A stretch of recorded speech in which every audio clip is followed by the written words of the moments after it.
محمد صلی اللہ علیہ وآلہ وسلم بن عبداللہ بن عبد المطلب بن ہاشم بن عبد مناف بن قصی بن قیلاب بن مرہ بن قاب بن لعی بن غالب بن فخر بن مالک بن نظر بن قینانہ بن خزیمہ بن مدرکہ بن الیاس بن مزر بن نزار بن معاد بن عدنان۔ کچھ جنریشنز کے بعد اسماعیل علیہ السلام و بن ابراہیم علیہ السلام بن آزر یا تارخ بن نحور بن سروغ بن رعو بن فالغ بن ہود علیہ السلام بن شالخ بن ارفخشد بن سام بن نوح علیہ السلام بن لامک بن متوشالح بن ادریس علیہ السلام بن یارد بن محللئیل بن کنان بن انوش بن شیس و بن آدم علیہ السلام۔ دوستو یاد رہے کہ یہ صرف نبی صلی اللہ علیہ وآلہ وسلم کا شجرہ نسب نہیں بلکہ یہ نبی علیہ السلام کے علاوہ قرآن پاک میں موجود تمام 25 انبیاء کرام کا بھی شجرہ نسب ہے۔ اس چارٹ میں ہم نے یہاں پر سب سے پہلے حضرت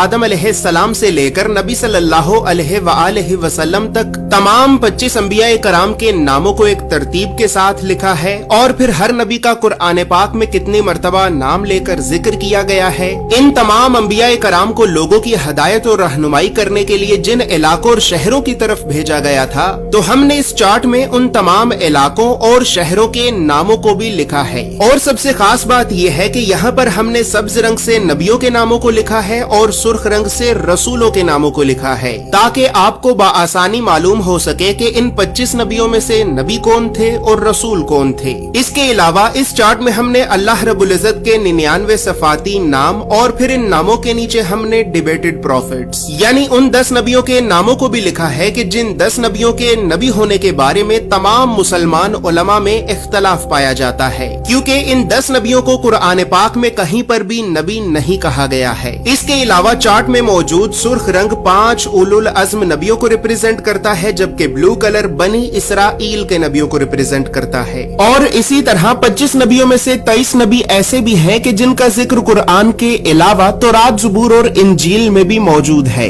لہٰذا اسی وجہ سے ہم نے انبیاء کرام کے عبرانی اور یونانی یعنی ببلکل ناموں کو بھی اس چارٹ میں لکھا ہے۔ ان تمام معلومات کے علاوہ نبی صلی اللہ علیہ وآلہ وسلم کے ساتھ خلفائے راشدین، بنو عباس، بنو امیہ اور اہل بیت اطہار کا کیا رشتہ تھا، تو ان تمام خاندانی رشتوں کو بھی ہم نے اس چارٹ میں ایکسپلین کیا ہے۔ اس چارٹ میں موجود تمام معلومات اردو اور انگریزی دونوں زبانوں میں ہی موجود ہیں۔ دوستو یاد رہے کہ فریم شامل نہیں ہے، فریم چونکہ شیشے کا بنا ہوتا ہے، بہت نازک ہوتا ہے اور ڈیلیوری کے دوران رستے میں ہی ٹوٹ جاتا ہے، لہٰذا فریم آپ کو آپ کے شہر میں موجود کسی فریم والی